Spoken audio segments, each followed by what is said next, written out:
Kalau Abi ngasih materi. Distributor.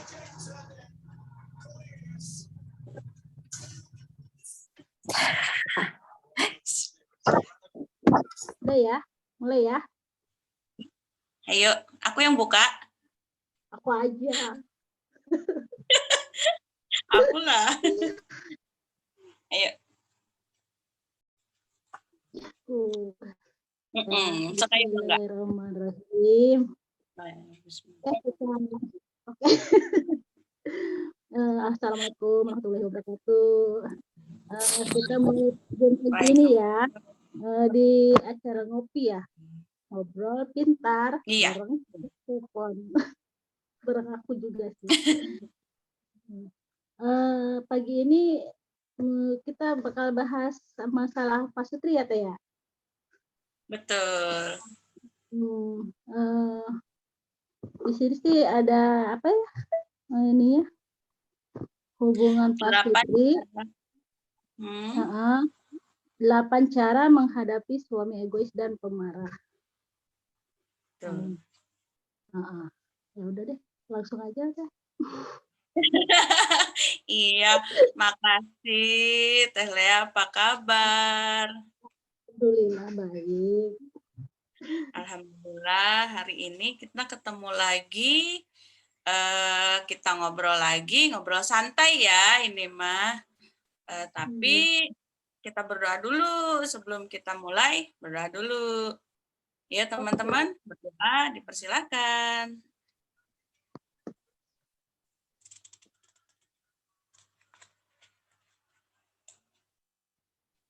Amin. Berdoa selesai. Bunda, hari ini kita mau bahas tentang 8 cara menghadapi suami egois dan pemarah. Waduh, ini serem banget ya. Padahal nih, kalau realitas emak-emak, sebenarnya yang lebih mudah merepet gitu ya, lebih mudah berkicau, bersuara nyaring, sambil keluar tanduk tuh sebenarnya ibu-ibunya, emak-emaknya gitu. Cuman kalau ibu gitu ya, biasanya karena nggak lama gitu, nggak yang beneran marah sampai emosinya meledak-ledak atau meluap-luap. Nah di sini kita harus tahu dulu egois, pemarah itu sebenarnya seperti apa. Kalau menurut bahasa gitu ya, egois itu kan ego, sikap mengutamakan keinginan sendiri gitu, ego, selfish, gue dulu gitu, baru lu gitu kan, gue dulu nih yang harus enak baru kalian gitu. Sebenarnya sih setiap orang punya sisi itu gitu. Setiap orang punya sisi ingin diutamakan, ingin ingin dilebihkan gitu. Cuman kedewasaan seseorang itu bisa mengatur semua itu gitu. Lalu pemarah itu apa? Pemarah di sini bukan berarti yang itu pemarah, enggak. Oh, itu bawel, cerewet. Kayak aku. Gitu. Pemarah di sini lebih lebih dimaksudkan bahwa dia itu tidak mudah menerima yang beda dari dirinya gitu. Sesuatu hal yang bertentangan dengan dia. Ketika dia menemukan itu, dia akan dia akan merasa bahwa saya tidak dihargai, saya tidak didengarkan gitu. Lantas dia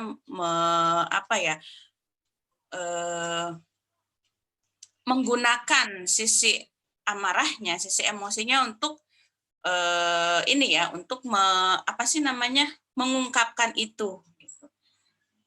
Di situ kita kita batasi pemarah itu bukan hanya sekedar yang gampang merepet gitu ya, cuman ketika mengalami sesuatu hal yang di luar ekspektasi, orang pemarah itu akan mengutamakan sisi amarahnya gitu, nafsu amarah. Jadi bentuknya nggak cuma yang merepet, ngomel ke sana ke sini, enggak, tapi dengan ujuk-ujuk diem gitu kan. Diem aja, diapa-apain nggak bisa gitu kan, dicolek-colek malah melotot gitu. Nah, itu marah gitu. Nggak Cuman ngerti apa? apa itu. Dan ekspresinya itu kan beda-beda. Nah, gimana nih caranya kalau misalkan pasangan hidup kita seperti itu? Kalau dibayangin kan nggak enak banget ya gitu. Kalau dibayangin kan, bentar-bentar ngambek, bentar-bentar ngambek gitu. Nggak enak lah gitu. Gimana caranya? Gitu. Nah, ini yang pertama, sabar dan ikhlas. Nah, ini nih, semalam saya nonton apa ya? Jadi sabar dan ikhlas katanya. Kalau saya mah apapun yang terjadi, saya udah nggak bisa sabar. Ini ada statement ya dari orang. Saya mah apapun yang terjadi udah nggak bisa sabar. Saya mah hanya mau ikhlas. Terus ada yang nanya, kenapa? Katanya gitu. Kalau sabar itu orang di ujungnya masih bisa nggak ikhlas katanya. Cuma ya sabar, sabar gitu. Sabar itu hanya kondisi yang sesaat katanya. Tapi kalau ikhlas itu sudah benar-benar end gitu. Ya udah gitu. Pokoknya ya udah gitu. Yang terjadi ya terjadi katanya gitu gitu.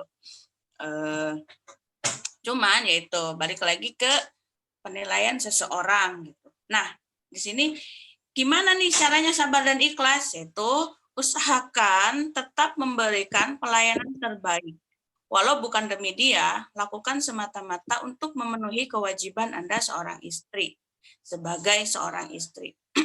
Nah, ini ya, kadang kan sesuatu hal yang bertentangan dengan hati gitu, sesuatu hal yang bikin gak nyaman itu, kita males gitu ngelakuinnya. Kayak contoh nih, kita masak, kita mau masak misalkan, tiba-tiba suami kita marah-marah, apa aja gitu, penyebabnya tuh macam-macam ya, bisa karena anak-anak yang berantem gitu, bisa karena emang dia lagi pengen marah gitu kan. Kalau orang marah kan kadang nggak ada penyebabnya apa gitu, aja marah nih, gitu kan, kamu nih gini-gini ya, atau dia ngambek gitu tiba-tiba, itu kita kan jadi males ya. Ngapain sih gue males? Ngapain sih gue masak diajak kayak gitu. Nah, sebagai istri nih gak boleh kayak gitu. Tetap harus dilakuin gitu. Jangankan cuma masak gitu. Ketika habis marah nih, suami colek-colek minta jatah juga, ya kita kondisikan gitu, mau nggak mau gitu. Di sini bukan pemaksaan gitu, tapi lebih ke kesadaran bahwa ini adalah kewajiban. Sebagai istri kita wajib menyenangkan, wajib menservis suami kita. Nah, jika Anda tahu sungguh pahala istri yang melayani suami itu amatlah besar di sisi Tuhan, termasuk menyiapkan makan, mencuci piring dan baju, dan memberikan nafkah batin. Apapun itu, kebaikan tidak akan sia-sia. Boh, ini dalam banget kata-katanya, bener ya. Aku jadi serem sendiri.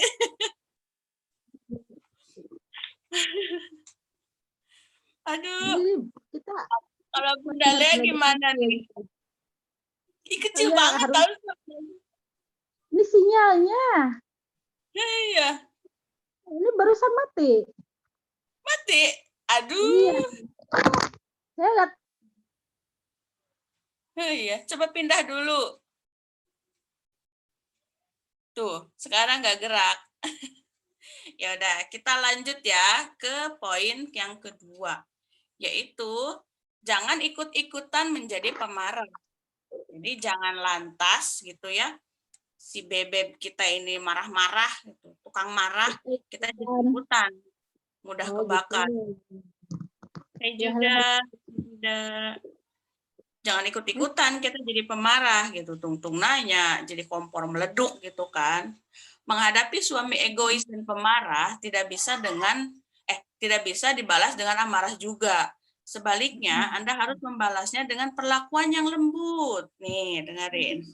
Layaknya sebuah api yang disiram oleh air dingin. Cus. Bukan, layaknya sebuah api yang ditingkap sama anduk basah. Ya, Coba kompor itu gas yang meleduk itu, kasih jika dia marah, jangan ikut-ikutan emosi. Sekalipun Anda benar-benar merasa jengkel nih, coba pendam terlebih dahulu. Oh, aduh, akan lebih baik jika Anda diam. Iya, betul. Ini yang aku rasain ya, Bunda ya. Jadi ketika partner hidup aku itu marah-marah, dulu banget nih, ketika awal-awal nikah, enak aja dia marah-marah gitu kan, emang dia doang yang bisa marah.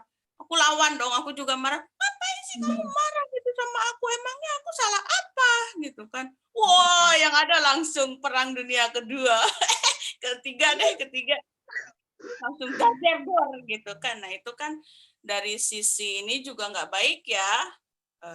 Kalau udah punya anak nanti anaknya dengar, nggak bagus buat kondisi psikis anak kita gitu. Belum lagi tetangga nanti dengar, ini katanya itu mah berantem mulu gitu kan. Ya Allah, malu gitu. Udah gitu ke sisi kitanya juga nggak baik gitu. Itu sangat-sangat merenggangkan hubungan. Yang baik adalah ketika pasangan kita marah gitu. Ya kita diam aja dulu. Dengerin dulu marahnya sampai dia tuh selesai gitu marahnya. Kalau saya nih ya, saya dengerin aja dulu dia marah-marah gitu. Semenyakitkan apapun omongan dia gitu. Semenyebalkan apapun gitu. Yang penting pertama tidak melakukan kontak fisik. Artinya dia tidak menyakiti secara fisik gitu. Nggak mukul, nggak nyolek-nyolek gitu, nggak banting-banting gitu. Itu ya kita dengerin aja dulu dia marah gitu kan. Apa sih yang bikin dia marah tuh? Nanti kalau kita dengerin, nggak bales gitu, dia akan keluar dengan sendiri, simpulkan, oh ternyata dia marahnya gara-gara ini.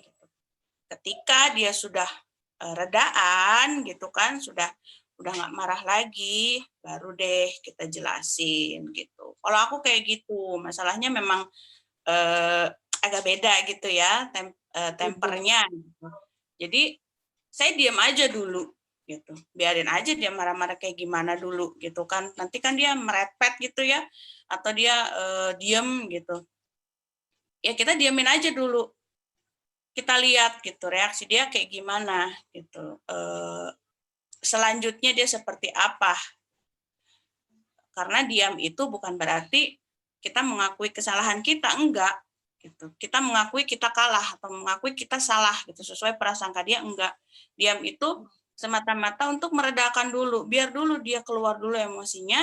Setelah keluar emosinya sudah reda, baru deh kasih yang namanya air putih hangat sambil dibaca dibaca-baca mantra. Oh, salah. Bukan teh. Apa teh? Ini ada iklan? Bukan. Bukan teh Sariwangi. Bisa iklan Sekarang kan nanti kita, itu. oh iya, ini kan kasih remper ya. Jangan dikasih remper, dikasih Siberia aja langsung. Kagok kan dia lagi marah itu, tambah kacau itu, tambah panas. Mumpung dia emosinya lagi on kan, dia tenaganya lagi banyak keluar, kasih aja langsung Siberia biar nggak mubazir itu. Aduh, bahaya ini. Lanjut, Bunda. Silakan. Ini yang ketiga, berikan perhatian lebih. Seperti yang telah dijelaskan di poin sebelumnya, bahwa untuk menghadapi suami egois itu bukannya dengan kekerasan, tapi dengan yang keras-keras. Melainkan dengan kelembutan gitu. Mungkin saja suami bersikap suka marah begitu karena kurang perhatian. Oh, caper merenanya, Bun. Mungkin Anda terlalu sibuk dengan anak-anak. Jadi mulai sekarang coba deh berikan perhatian lebih sama suami. Nah, ini dia. Nggak mungkin orang tiba-tiba marah kalau nggak ada penyebabnya. Nggak mungkin gitu kan, kita tiba-tiba merepet kalau memang nggak ada penyebabnya gitu. Nah, Sekarang yang kadang nih, zaman sekarang gitu yang jadi benar-benar realitas. Pulang kerja, suami capek, bukannya dikasih minum, bukannya ditawarin apa yang enak-enak, gitu kan makan maksudnya. Malah sibuk nih, mama nih malah sibuk dengan HP gitu kan, malah sibuk TikTokan gitu, gue banget kan. Gak nyadar ya kalau suami udah pulang. Nah, itu kan jangankan suami yang capek gitu kan pulang dari mana-mana. Kita aja ngeliat suami megangin HP aja kan kesel, dongkol gitu. Sama gitu, beda-beda teuing gitu kan. Nggak jauh gitu perasaannya. Jadi gitu, perhatikan kebutuhannya dia gitu. Jangan melulu bohong abong gitu kan, mentang-mentang kita nih ngurusin anak aja gitu. Suami juga kan butuh belayan, benar tuh kan, sama. Suami juga butuh belayan, butuh perhatian gitu kan, butuh dibecandain gitu, butuh dirayu-rayu, butuh dikasih semangat. Malah kadang nih ya, kalau suami saya pulang kerja itu dia nggak nggak macem-macem, nggak aneh-aneh. Dia cuma pengen pulang kerja itu saya sudah mandi, anak-anak udah mandi, udah ini gitu, udah apa ya? Udah rapi.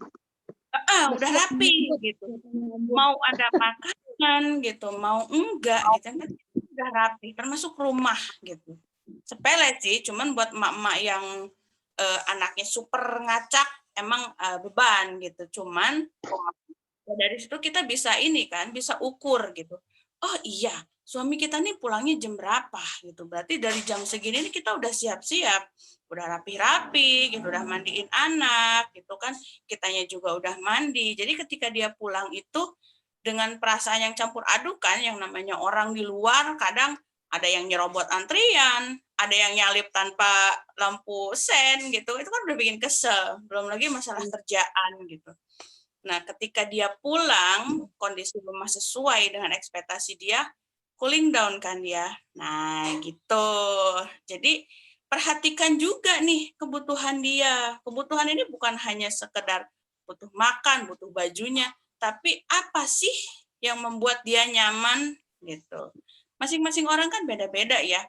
Ada teman saya yang dia nyaman ketika si pulang kerja gitu, si suami itu pulang kerja, dia nyaman ketika di rumah istrinya misalkan kondisi biasa-biasa aja, yang penting pas pulang itu nemu minum, nemu makan gitu. Itu ada yang kayak gitu. Ada juga kalau tipikal suami saya, dia nggak peduli gitu mau di rumah ada makanan atau enggak. Yang penting ketika pulang si istri itu udah nggak lecek bau kompor gitu ya. Enak mau ninggalin sumpah kali ya. Yesterday mirip gitu. Gak mau dia. Yesterday gitu, kompor barolong di pakaian gitu kan. Apa itu? Gitu. Jadi itu ya, perhatikan kebutuhan suami. Yang keempat nih, penting nih, belajarlah untuk mengalah. Nah ini kadang karena kita ngerasa kita nggak salah, kita mati-matian mempertahankan opini kita gitu. Nah karena suami egois itu keras kepala, waduh, ini bener ya kalau suami itu emang keras ya, gitu kan, keras kepala. Terus tadi apa lagi? Nggak boleh kekerasan gitu. Emang laki-laki itu cenderungnya emang keras-keras gitu kali ya. Ia susah menerima saran dari orang lain. Sekalipun dia jelas-jelas salah, tetap saja dia tidak mau mengakui, kayak gini mah ngeselin kan. Dia juga pandai bersilat lidah, mencari-cari alasan guna membenarkan perilakunya. Nih, kalau udah kayak gini udah toksik. Nah, kayak gini nih udah nyebelin, udah tingkat levelnya udah bukan level ini ya, udah bukan level butuh sabar lagi, tapi butuh taktik. Iya, benar. Ini udah butuh taktik nih. Berarti kita harus belajar mengalah. Itu tadi ya. Diam bukan berarti mengakui kesalahan, mengalah pun bukan berarti kita kalah. Karena orang yang egois itu kan cenderung dia merasa benar. Nah, justru dengan dia merasa benar itu sebenarnya itu salah gitu. Ketika seperti itu ya kita ngalah dulu deh gitu, udah mau bonyok iya ngalah mah gitu. Justru ketika kita Hatinya yang mati-matian, bonyok. Hah? Hatinya yang bonyok. Hatinya yang bonyok, cuman ya. Nah, makanya ketika kita tidak ingin hatinya bonyok, di situ kita harus punya taktik tersendiri gitu. Nah, ini taktik yang pertama yang harus kita lakukan, yaitu tadi kita ngalah aja dulu gitu. Kan ada peribahasa yang waras ngalah gitu. Jadi ketika dia mempertahankan egonya, ketika dia merasa benar, kita tahan dulu gitu. Kita mengalah aja dulu gitu. Kalau aku ya, karena orang yang merasa benar itu ya dipatahkan dengan teori apapun, dibantahkan dengan bukti apapun, ya dia akan merasa dirinya tuh benar gitu. Kita tetap salah. Jadi belajarlah untuk mengalah. Ini yang keempat ya. Terus yang kelima, jangan takut memberikan pendapat, tidak masalah walau tidak didengar. Nah, ini fungsinya sabar dan ikhlas tuh di sini. Meskipun istri bukanlah pemimpin dalam rumah tangga, namun istri tetap memiliki hak untuk mengeluarkan pendapat. Oleh sebab itu, Anda jangan takut berpendapat. Sekalipun suami Anda egois dan keras kepala, Anda tetap wajib memberitahu bila memang ada yang perlu disampaikan. Nah, ini tadi aku bilang kan, untuk menghadapi suami yang egois dan pemarah itu, bukan hanya sabar dan ikhlas, kita juga butuh taktik. Nah, kalau udah diem nih, dia lagi merepet, gitu kan, dia lagi menyampaikan argumennya, kita diem. Nah, ketika sudah selesai, ketika sudah cooling down, sampaikan apa yang ingin kita sampaikan. Atau misalkan sampaikan sanggahkan kita gitu. Tentunya dengan bahasa yang tidak usah menyalahkan gitu. Dengan bahasa yang sedikit halus, walaupun di ujungnya itu udah kejam gitu ya. Tapi sebagai istri kita harus punya gitu loh. Harus punya taktik itu. Taktik ya. Harus punya taktik gitu, trik supaya walaupun dia itu kita sedang membela diri, tidak terkesan seperti itu.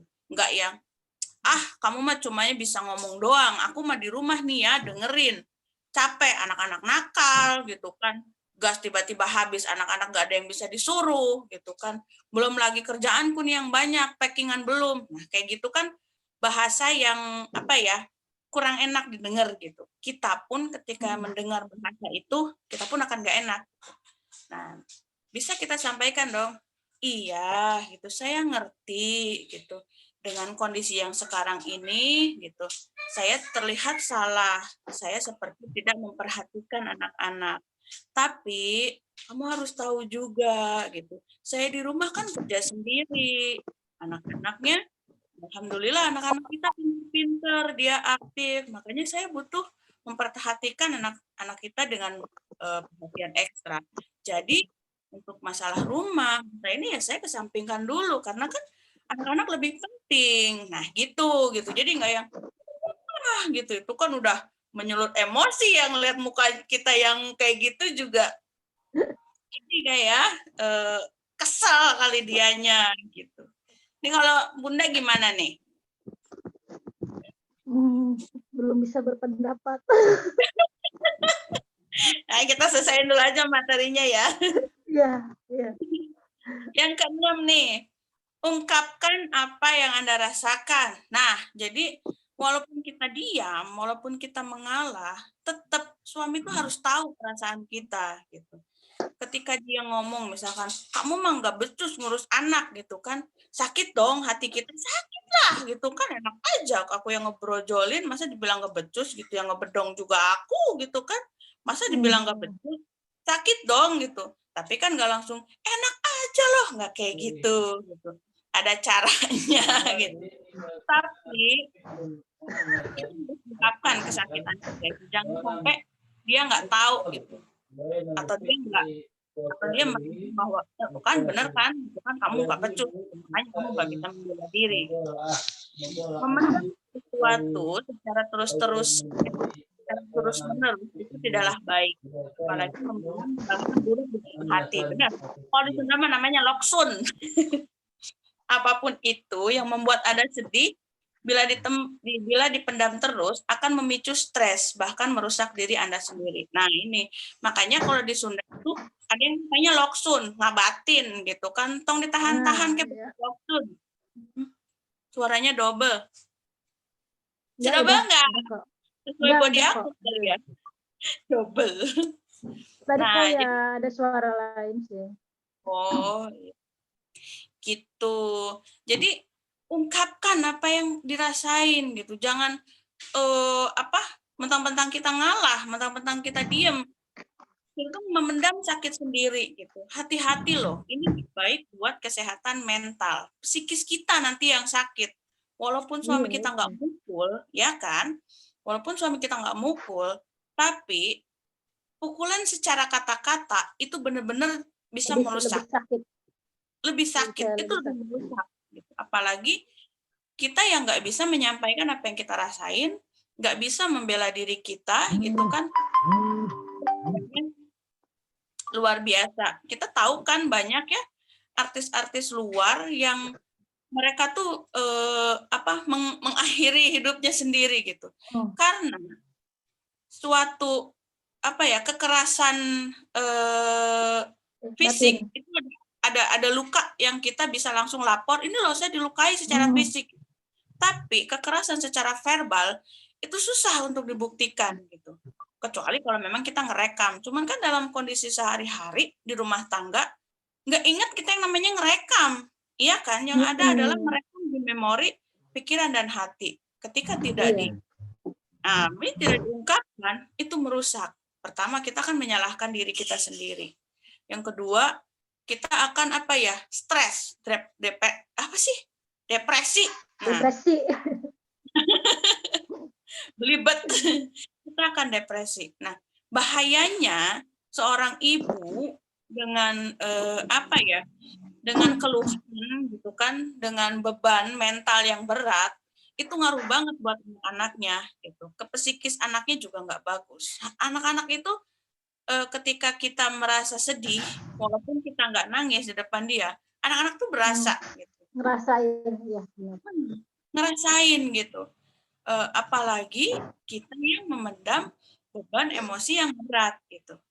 Belum lagi kalau sudah memuncak, belum lagi kita yang marah-marah ke anak. Anak kan jadi tertekan seperti itu. Pertumbuhan psikisnya juga nggak akan bagus. Itulah kenapa katanya anak perempuan itu nggak boleh dikasarin sama bapaknya, gitu kan. Ya, sebenarnya anak-anak nggak boleh dikasarin sama siapapun, sama emaknya, sama bapaknya nggak boleh. Tapi anak perempuan akan membekas di benaknya ketika dikasarin sama bapaknya. Seolah-olah dia merasa bahwa bapak saya juga dulu gitu kan. Jadi dia akan cenderung menerima ketika si suaminya nanti melakukan kekerasan, termasuk kekerasan secara verbal, gitu, secara omongan.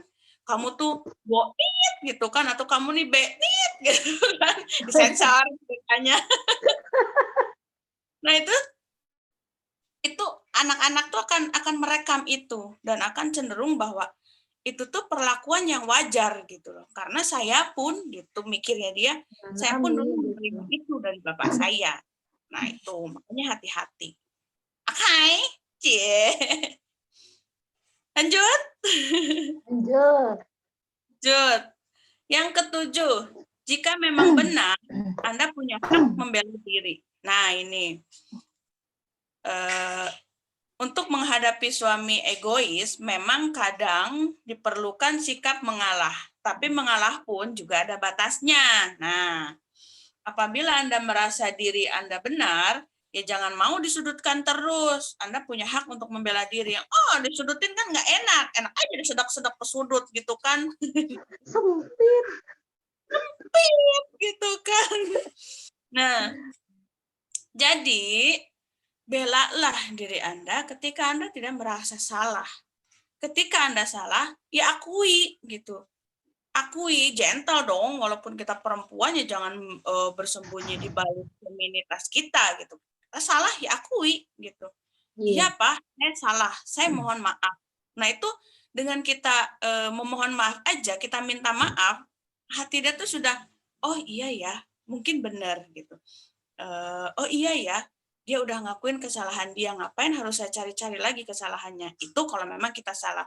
Tapi kalau kita benar, ya bela dong diri kita, itu kan di persidangan aja kita disediain pengacara untuk membela hak kita.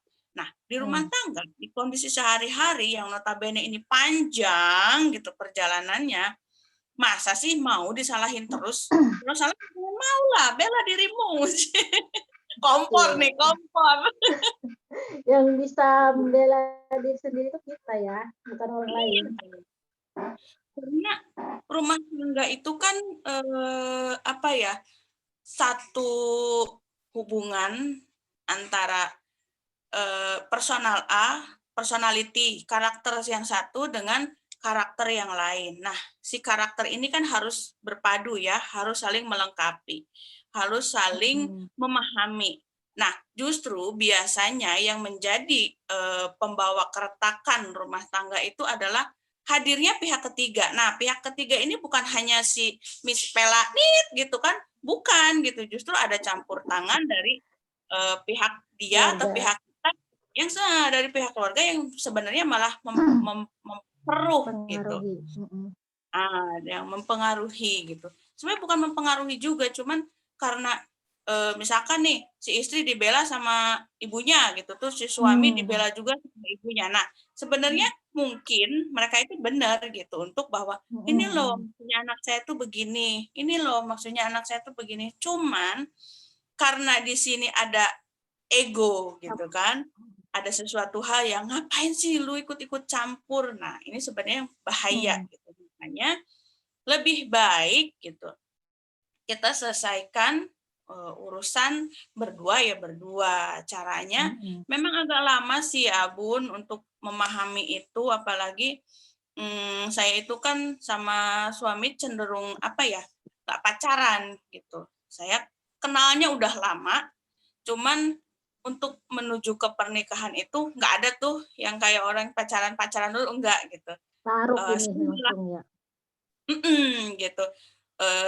Diketemuin juga enggak, emang kita ketemu sendiri gitu. Cuma ketika merasa visi misi dia cocok dengan visi dan misi saya gitu kan. Ya udah gitu kan. Jadi gitu. Makanya penyesuaiannya juga agak lama. Cuman dengan alhamdulillahnya gitu kita benar-benar nggak mau gitu, benar-benar nggak mau ada campur tangan entah dari pihak dia atau dari pihak saya gitu. Bisa nggak bisa ya kita selesaikan sendiri, apapun nanti hasilnya kita yang selesaiin. Nah, makanya dari situ saya juga jadi punya nih trik-trik tersendiri gitu, saya jadi punya nih tips-tips tersendiri gimana caranya gitu menghadapi tipikal tipikal manusia tipikal suami seperti dia. Gitu ya. Yang ketujuh itu, jika memang benar, Anda punya hak untuk membela diri. Bela diri Anda. Jangan mau disalahin terus. Yang kedelapan nih, perbanyak berdoa dan mendekatkan diri kepada Allah Subhanahu wa taala. Benar banget. Nggak ada daya upaya yang bisa meluluh lantahkan sebuah kekuatan, sebuah ego itu selain kekuatan dari Allah Subhanahu wa taala. Ini Allah maha pembolak-balik hati. maha membolak-balikan hati manusia, itu benar banget gitu. Poin yang satu ini sangatlah penting. Berdoa dan mendekatkan diri kepada Tuhan bisa menjadi cara menghadapi suami egois yang paling ampuh.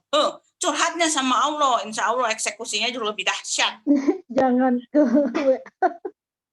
jangan bikin status ya. Iya, doakan saja supaya dia bisa berubah menjadi suami yang baik dan bijaksana. Keluarkan segala keluh kesah Anda kepada Tuhan. Mintalah petunjuk dan pertolongan darinya. Anda harus percaya bahwa Tuhan tidak akan membiarkan hambanya menderita. Nah, dia pasti akan membantu Anda. Maka itu jangan pernah lelah berdoa. Nah, disinilah kita berserah diri, kita pasrah gitu. Ya Allah, jika memang dia yang terbaik untuk hamba, maka ubahlah dia menjadi lebih bijaksana, ubahlah dia menjadi lebih dewasa. Nggak ada kekuatan yang lain yang bisa menjadikan dia seperti itu tuh nggak ada. Dan itu real saya alami, gitu kan. Iya, Ketika saya laki-laki kan emang makhluk egois kan. Jadi ya berada dari sananya, dia tuh egois gitu. Jadi itu real gitu. Saya alami ini jadi curhat ya, gitu. Jadi bongkarnya bukan aib ya, bukan bongkar aib, tapi ini emang saya rasain sendiri gitu. iya. Tadi Teh Popon nanya saya pendapat Bunda Le apa gitu. Tapi saya nggak bisa jawab karena ada suami. Saya juga ada, tapi dia di luar. Tapi aku nggak, aduh gimana ya. Udah lanjut aja Teh. Iya, gitu. Itu real ya, ketika kita misalkan nih ada suatu masalah gitu, ini nggak ada, sulit banget pemecahannya gitu. Saya selalu berdoa gitu kan, supaya engkau adalah pemilik jiwa dan raga hamba gitu kan, engkau adalah pemilik aku gitu yang sesungguhnya. Maka saya kembalikan rasa sakit ini, saya kembalikan kegalauan ini kepada engkau gitu. Aku yakin gitu kan, hamba yakin kau menyayangi hamba lebih dari makhluk manapun gitu. Gitu. Kalau kayak gitu, alhamdulillah, alhamdulillah sudah lebih baik. Seenggaknya hati kita Amin. tuh merasa bahwa eh, kita tuh Long pasrah, jadinya. ikhlas gitu ya. Nah itulah kenapa Mm-mm. ada yang bilang saya mah lebih baik belajar ikhlas ketimbang harus belajar sabar, karena dengan ikhlas si sabar itu akan terlewati gitu, itu akan dengan Mm-mm. sendirinya kita dapatkan. Tapi kalau cuma belajar sabar doang, Sabar. kita nu ikhlas gitu gitu. Iya. Bunda-bunda yang cantik-cantik, Hmm. Allah, saya mau coblak aja nih. 40 menit coba. Kita lihat chatnya, aduh ini. Ah, oke. Sekarang kita barangkali ada pertanyaannya Teh ya. Kita lihat chatnya dulu. Hayo. Dari Teh Rida, hai Teh Popon dan hai Teh Lia. Halo Teh. Aduh kita belum sempat ke sana ya. Belum sempat nengok Debay. Nah, dari Beb Pilda nih, di jampe-jampe Beb. Apanya jampe-jampe nih? Jampe-jampe pakai rempah perawan kali ya. Biar enggak ini lagi. Oh, suami butuh belayan, Beb. Mana? Ada lagi nih. Dari siapa nih? Teh Nevi, mantan suamiku dulu selalu tiba-tiba marah dan untuk menutupi kesalahan dia. Padahal aku tahu dia baru ketemuan dengan selingkuhannya, tapi langsung minta jatah. Nanti kalau aku tanya dari mana, dia marah-marah. Dan kemarahannya diluapkan ke anak-anak. Anak-anak sering dipukuli, jadi efeknya sekarang anakku yang nomor 1 jadi pembangkang. Wah, itu berat nih. Berat itu, Jadi toxic. ini toksik ini ya, udah termasuk toksik. Bener-bener egois banget ini.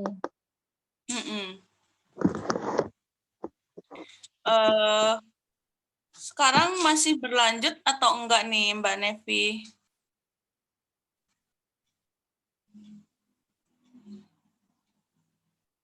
Halo, mana Mbak Nevi? Mbak Nevi ini kondisinya masih berlanjut enggak? Apa sudah di-cut?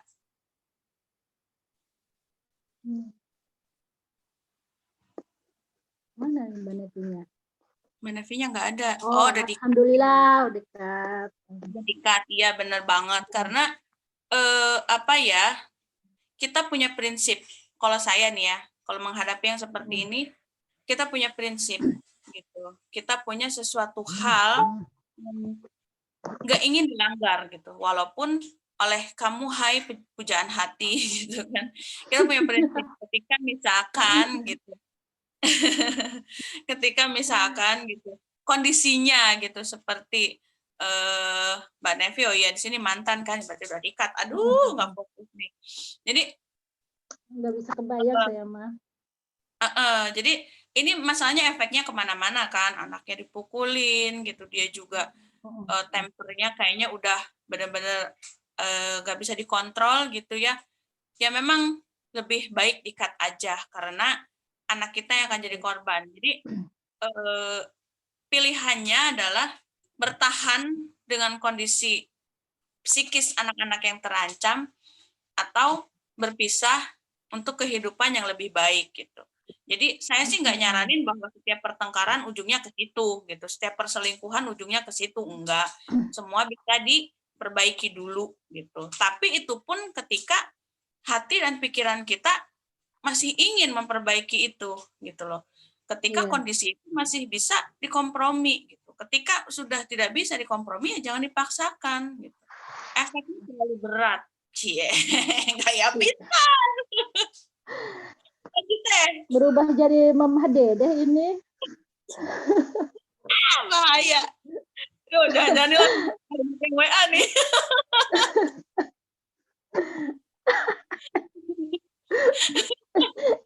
Ini, aduh ya Allah. Ini dari siapa deh? Oh, Teh ini. Suamiku mah kalau marah langsung ngeluarin hadis dan ayat. Jelek bisa ngomong lagi, nggak bisa ngomong lagi deh. Wah, kalau itu jadi kita mau marah tapi udah kalah sama ayat-ayat sama hadis. Ya udah deh, terima aja gitu kan. Belajar. Berarti, nah ini makanya kita sebagai istri pahami dulu suami kita gitu kan. Kebiasaannya seperti apa. Kalau marah tuh apa yang menjadi pembelaan dirinya, kita pahami dulu. Ini fungsinya rumah tangga itu harus saling memahami, harus saling terbuka.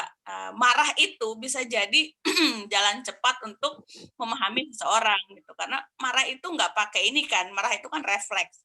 Marah itu nggak bisa pakai rencana, saya kalau marah mau gini, nggak bisa. Marah itu akan keluar dengan sendirinya. Kayak saya nih, kalau marah sama suami nih, misalkan, ya saya langsung diam gitu kan. Saya nggak mau ngomong, saya nggak mau merepet gitu. Justru ketika saya merepet itu ya ngomel-ngomel, berarti marahnya masih tingkatan ecek-ecek gitu. Tapi ketika saya sudah diam, suami saya pun tahu ketika saya sudah diam berarti saya marah gitu. Nah dari situ kita pun gitu harus yang tahu gitu, paham. Oh berarti TNI ini suaminya dia sering mengeluarkan hadis dan ayat mungkin ya.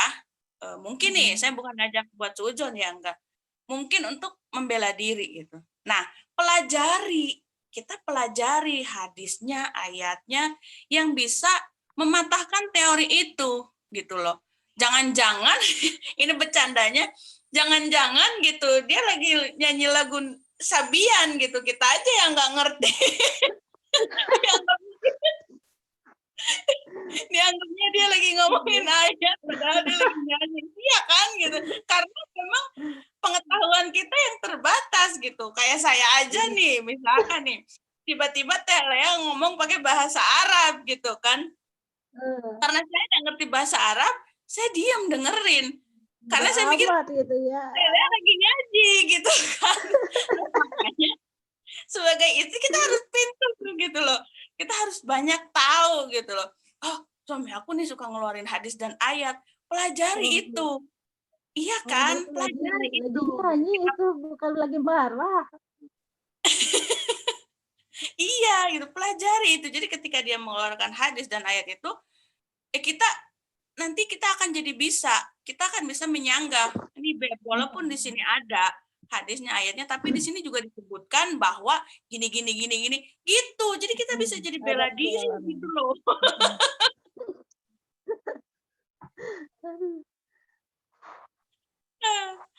Aduh, ini jangan-jangan aku nanti dibilang kompor. Enggak ya, ini menurut aku ya.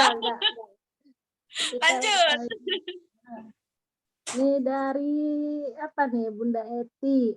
Gimana caranya hadapin orang yang walaupun udah ketahuan salah tapi tidak mau disalahkan dan tetap nggak mau minta maaf atau mengaku salah?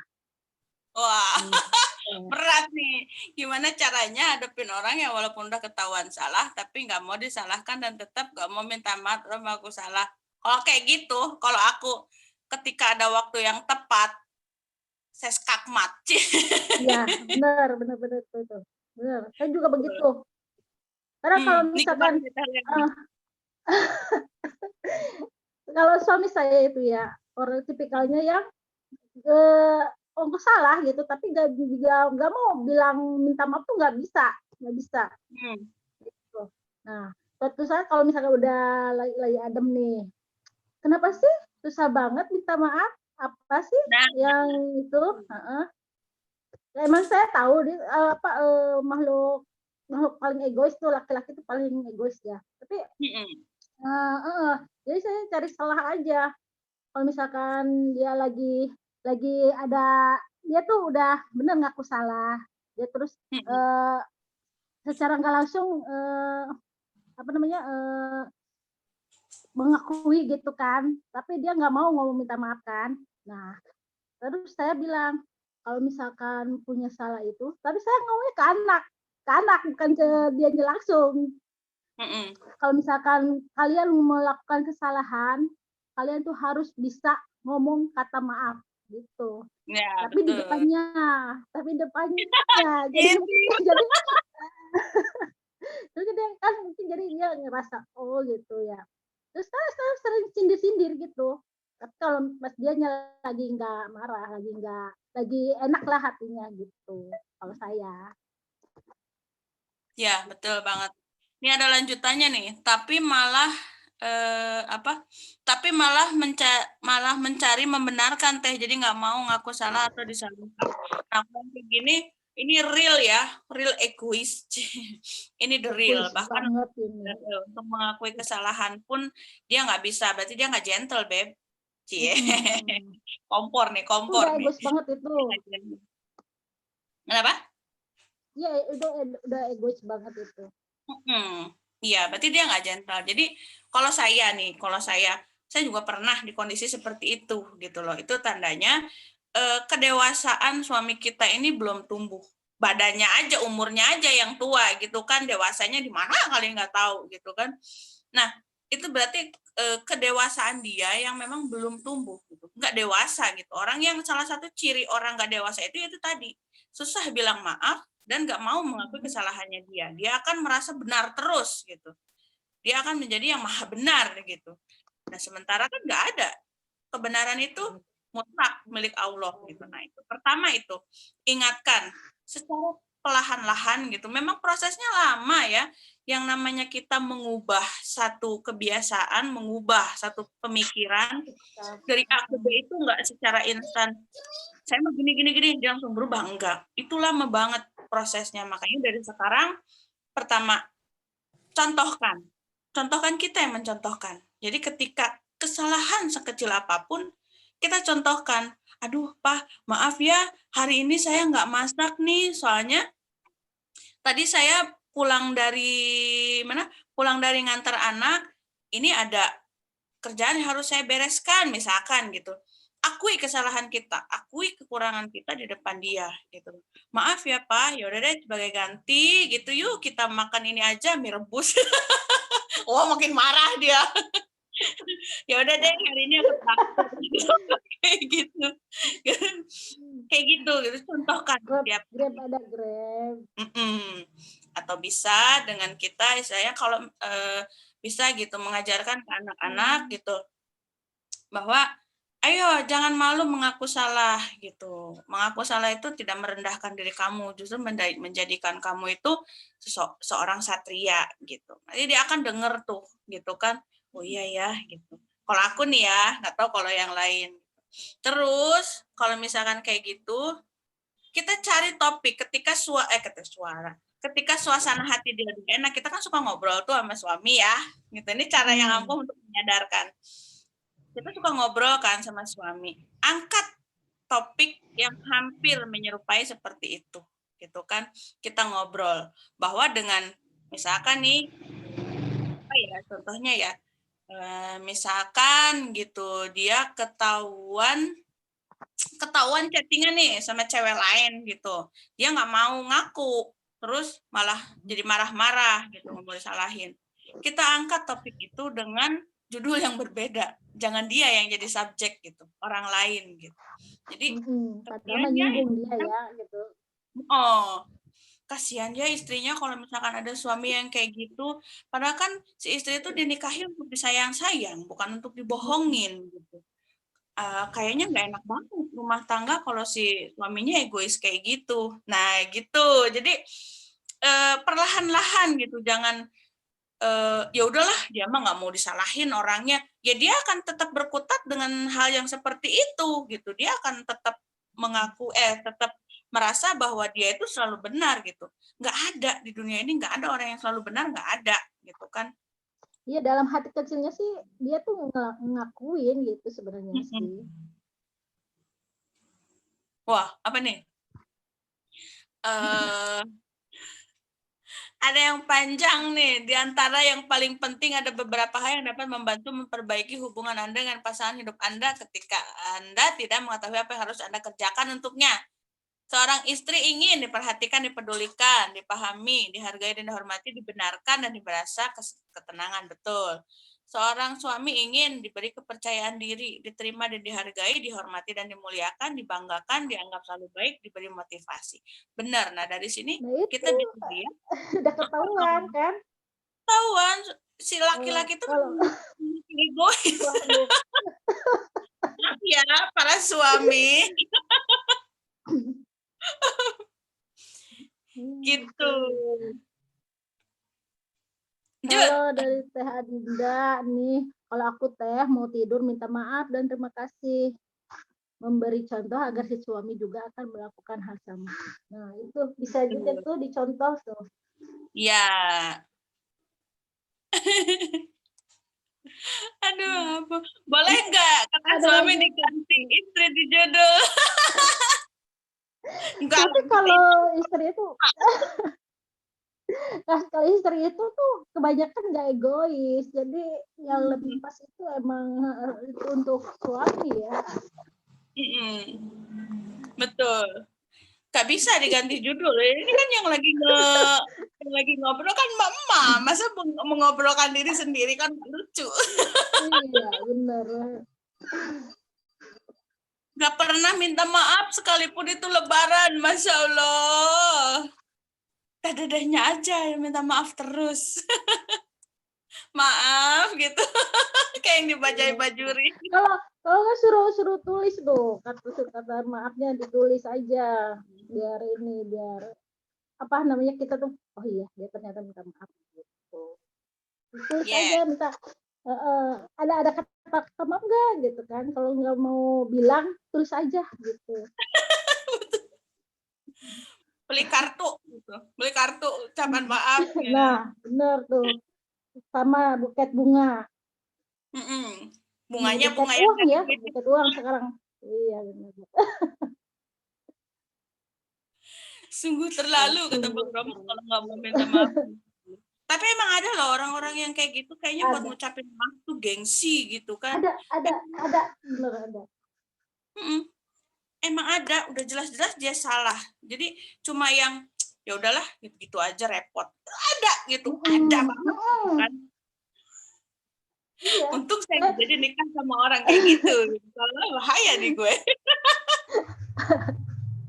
Jadi dia tuh ya kalau misalkan orang yang susah minta maaf itu dia salah, terus dia ngasih apa oh iya ngakuin kesalahannya itu dengan perbuatan bukan perkataan. Biasanya begitu.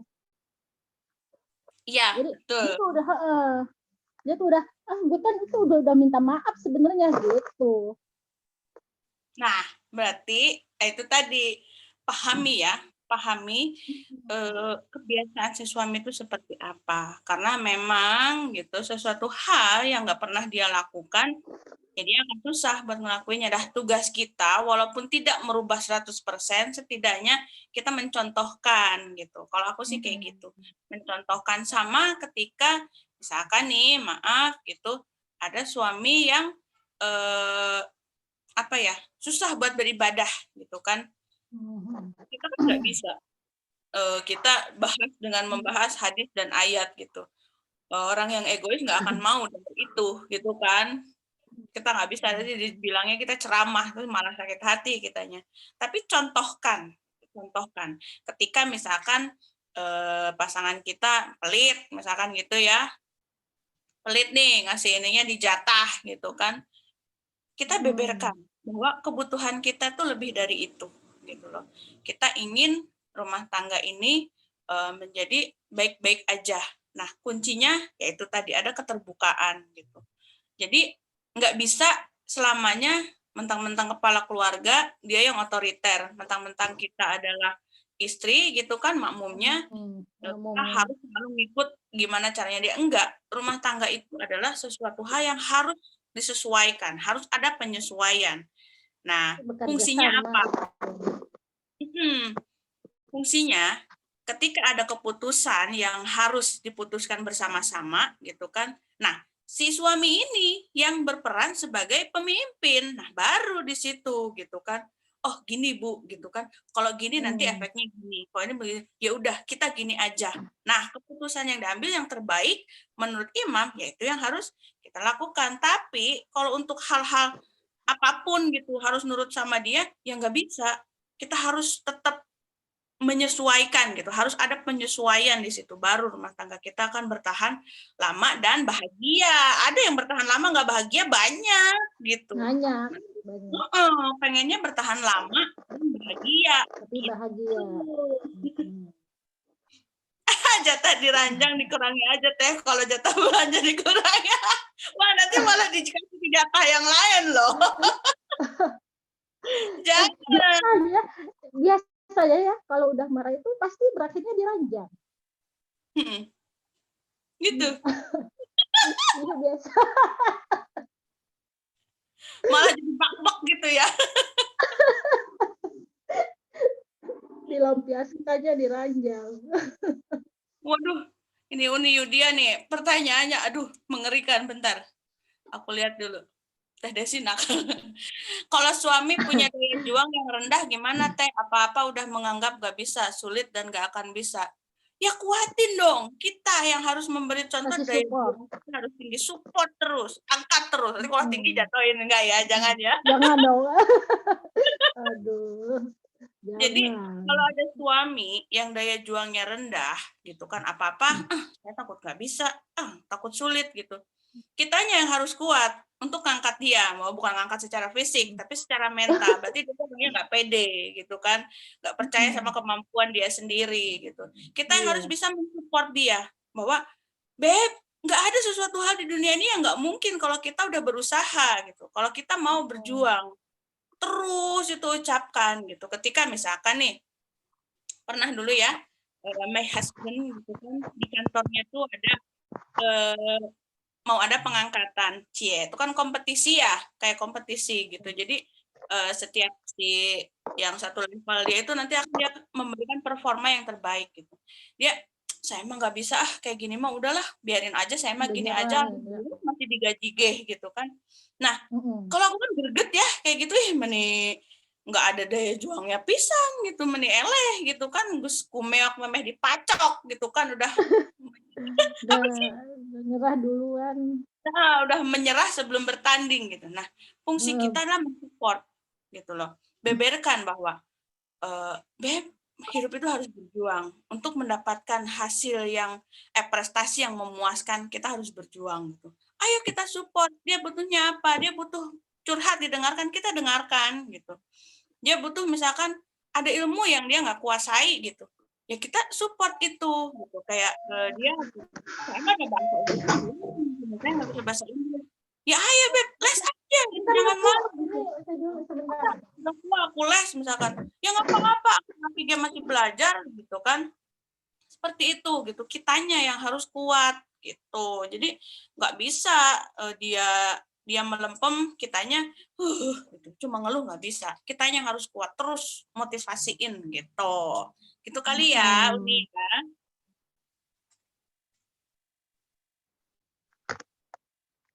Kalau Uni Yudiani jadi curhat. Kalau suami tipe yang susah dikasih tahu, suka emosi kalau dikasih tahu, berarti jangan dikasih tahu, dikasih tempe.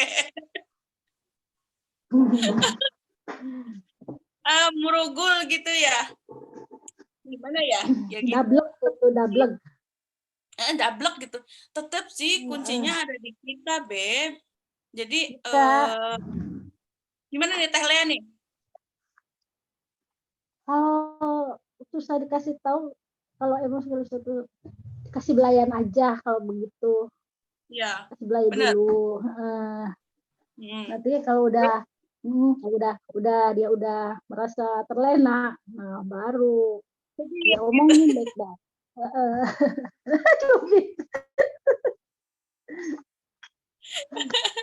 Aduh, ketara banget ya kalau aku tuh orangnya gemesan gitu. Ember. Jadi kalau dia susah dikasih tahu gitu kan, Itu kurang ya perhatian sebenarnya itu. Suami yang mungkin harus diperhatiin. kurang perhatian. Iya, harus dikasih perhatian ekstra. Kalau aku mah gini Teh, kadang kan kalau aku mikirnya ya segala sesuatu itu ada bukti dan ada fakta. Cie, bener loh. Kalau aku nih ya, kalau dalam kondisi aku rumah tangga gitu. Misalkan nih si suamiku ini susah dikasih taunya gitu kan. Misalkan tentang apa ya? Tentang parenting gitu kan, bahwa anak-anak itu jangan suka dibentak misalkan. Nanti apa nanti kalau di Sunda mah nanti tinggal kalongen gitu. Nah, kita tuh cari bukti, kita cari fakta. Bukti dan fakta bahwa perlakuan seperti ini tuh berbahaya untuk anak gitu kan. Efeknya nggak kerasa sekarang, tapi next gitu, berpuluh-puluh tahun yang akan datang gitu, puluhan tahun atau tahunan gitu yang akan datang. Nah, kita cari ke situ, buktinya. Dan ketika ada obrolan ringan, ada apa, angkat topik itu ke dalam obrolan sehari-hari kita gitu. Jadi secara nggak langsung itu juga kita tuh masukin ke alam bawah sadar mereka, ke alam bawah sadar kita bahwa ini loh menurut aku yang benernya tuh seperti ini. Nah, faktanya seperti ini gitu. Jadi nggak bisa yang langsung Beb, ini loh nggak boleh kayak gini, nanti gini gini gini. Nah, itu dia akan geram gitu. Dia akan merasa bahwa sok tahu loh gitu. Tapi ketika kita masukin hal tersebut ke alam bawah sadar dia gitu, ketika dia dengan sadar ngobrol gitu, lagi santai, lagi enak, kondisi psikis dia sedang menerima gitu sebuah apa ya, sebuah statement gitu, ketika lagi santai aja gitu, nggak lagi posisi bertahan, mempertahankan egonya gitu. Kalau lagi santai kan biasanya titik lengah ya, cie. Titik lengah seseorang itu justru ketika kita terlena dengan sebuah kesantaian gitu. Nah, itu masukin gitu faktanya bahwa yang seperti itu nggak baik gitu, atau yang bertentangan dengan kelakuan dia ini sebenarnya nggak baik gitu. Kalau aku nih dia, Teh Lea kemana? Bunda Lea kemana ya? Aku sendirian ngotot aja. Teh, oh iya Teh, iya. Semoga membantu. Kita cari lagi ya, ke chat ya. Nih kayaknya udah semua deh. Udah ya? Duh, maaf nih tadi ada gangguan dikit. Udah kayaknya sih udah semua Teh. Udah 7 menit juga. Nah, Waduh, 7 menit. 7. beri kesempatan satu kali melakukan hal yang tidak ada kesempatan kedua. Wah. Enggak, kalau saya kalau nggak parah-parah banget selalu ada kesempatan. Cie. Pasti ada jalan keluarnya kalau ada masalah itu. Betul. So, ya. Aduh, jadi keder ini saya. gibahin suami sampai lewat jam. Hello, bukan gibah, kita ini bahas tips. Tadi lagi sharing kok, bukan gibah. Betul. Yaudah, yuk kita tutup aja. Tutup aja kali ya.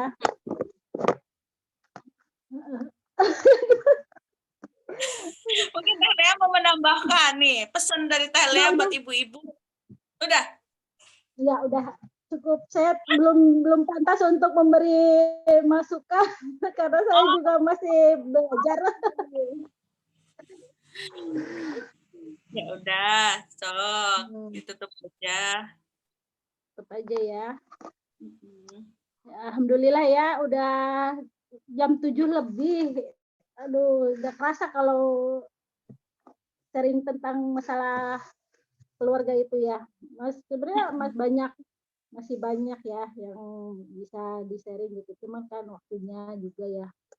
Iya, betul. Mungkin segitu aja dulu ya.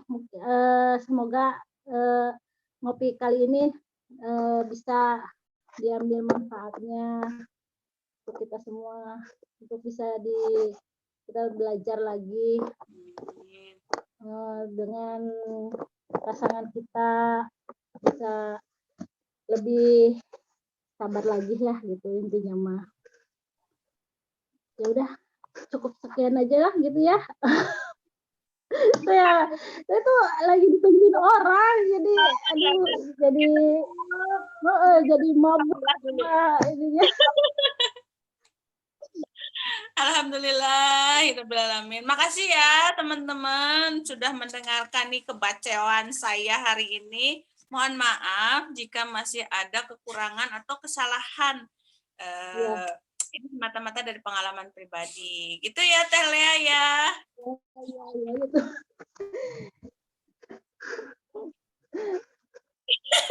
Kita undur diri nih ya. Assalamualaikum warahmatullahi wabarakatuh. See you next Zoom. Makasih Teh Lea. Besok lagi ya. Lanjutin. Nah, assalamualaikum. Salam. Izin live ya.